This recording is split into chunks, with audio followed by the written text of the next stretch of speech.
Welcome back. Well, the good news is that we aren't sliding anymore. Things seem to be stable for what it's worth, 19,150 thereabouts. That's where the market has tried to form some sort of a base, at least for the time being. Let's keep the conversation going. We have our next guest now joining in, Vinay Jaisingh, who's the MD Portfolio Management Services at JM Financial. Vinay, thanks for joining in. Interesting times. It seems that suddenly from going to a consolidating market, a market that's just seeing some time correction, now there's a bit of a worry on the street, specifically with respect to mid caps and small caps. What have you made of the shakeout we've seen over the last 2 days? A couple of things, Firstly, the shakeout is largely a function of what's happening globally. You've seen the US debt market, you've seen the interest rates there surge to 5%. It's corrected a bit to 4.8 now, the 10-year yield, but you're also seeing interest rates for the longer term inch up in US and remain high for long. Now, this is a 15-year high which US has witnessed. What we're hearing is, be it the mortgage industry in US, be it the student education loans of US, both of them have more than tripled because of what's happening in the interest rates out there. The good news there is the fiscal deficit is increasing, as a result of which you're not seeing the GDP correct.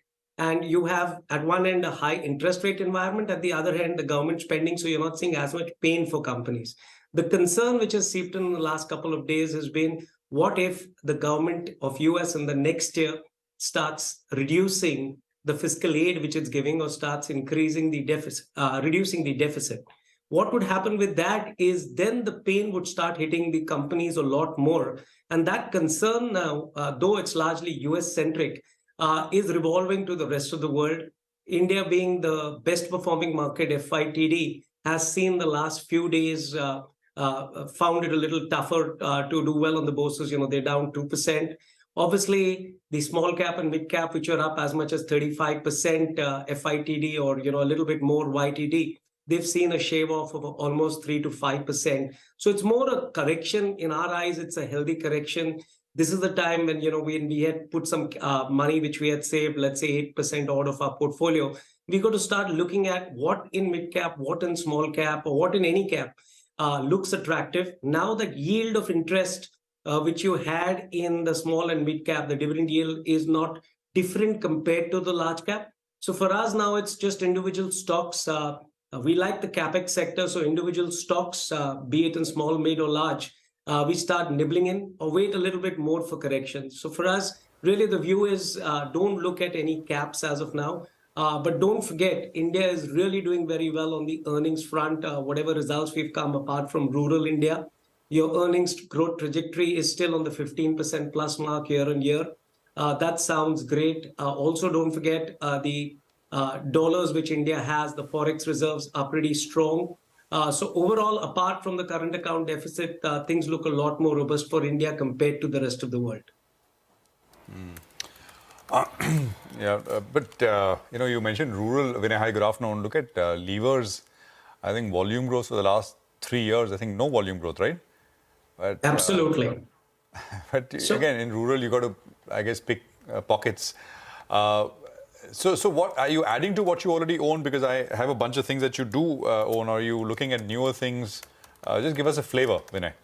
Sure. So we largely, we are negative on rural. As you said, levers results have not been as good as we wanted it to be. We are not seeing a volume growth of more than 2-3%.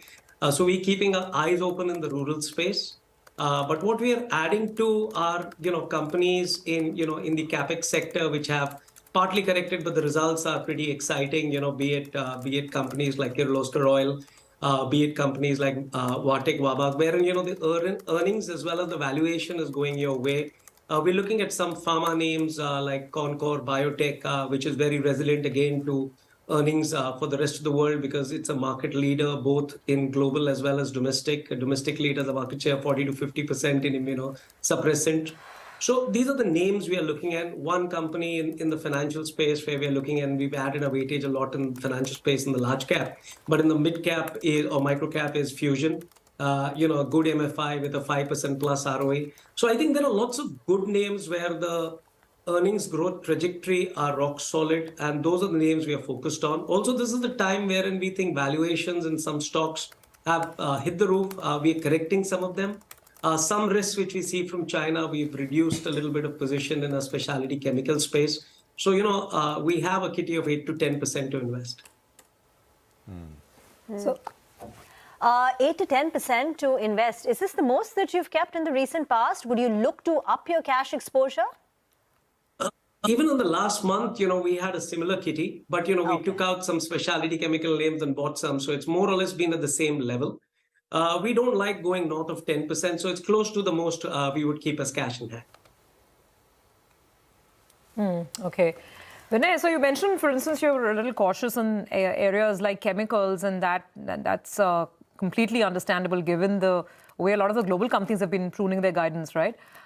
If you were to start shopping in this fall, first of all, is it time, or should one still wait it out and let things settle?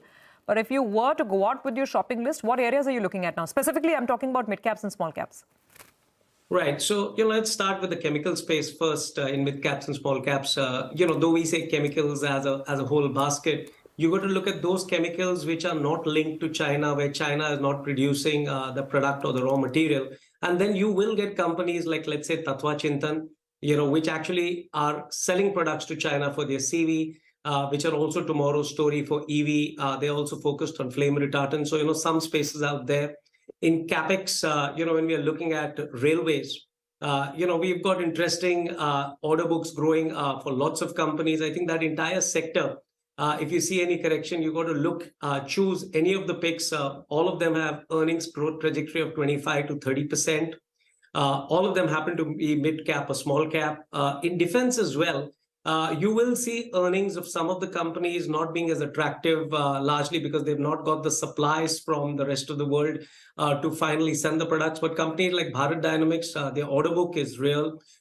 They have to execute. It's a matter of whether it executes this quarter or next quarter.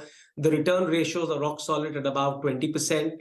So if they miss 1 or 2 quarters earnings, what that means is in the next 3 years, the earnings growth could be as much as 45 to 50%. So there are enough of mid and small cap names, which we are looking at. Vinay, have you looked at Dreamforks as a business? I think... No, sorry. No, you're not. Okay, I just wanted your thoughts on Fusion. You own that. You mentioned that. It's kind of not done very much for the last at least couple of months. Even of course had a big run earlier. Is that the best name in the microfinance space, or is it the cheapest with the best growth? Is the valuation growth combination, or many like Credit Access for a very high quality MFI again? But your thoughts? So I think, as you said, it's more a function of the best value for money. It's trading at 1.7 times price to book, 5% ROA. It's had a historic loan book growth of about 35%. And, our analyst tells us that 25% growth rate in the next 3 years is something which he's very comfortable at. Also, the capital adequacy ratio is north of 23-24%. So they don't need to come to the market to raise rates. So this is something which I think on a risk-adjusted basis makes a lot more sense for us than most of the other MFI names. Okay, got that. We'll leave it there, Vinay, for now. Appreciate you joining in with that perspective. Thank you very much for joining us, and happy shopping. I was mentioning Dreamforks. Dreamforks, if you look at the price, it basically had a very sharp fall, almost a vertical fall from 800 to 500 rupee levels after the last quarter results, the first quarter results. Has it bottomed out? Time will tell. But numbers came earlier today, and numbers for Dreamforks do look pretty good. So revenues, I think, are up 65%. EBITDA is up 22%. Profit after tax is up 32%. I think there is a conference call later today. But that is something to keep an eye. Something which has actually completely fallen sharply, and the numbers are looking good in this particular quarter. So that's something on the radar. We'll take a quick commercial break here. The market's still down 140, 150, 19,130 or so on the index. We'll take a quick commercial break here. We'll back what's happening in dealing rooms. I mean, interesting to hear that chatter today with Nimesh. That's coming up in just a bit, and of course our short-term trading ideas after that. Stay with us.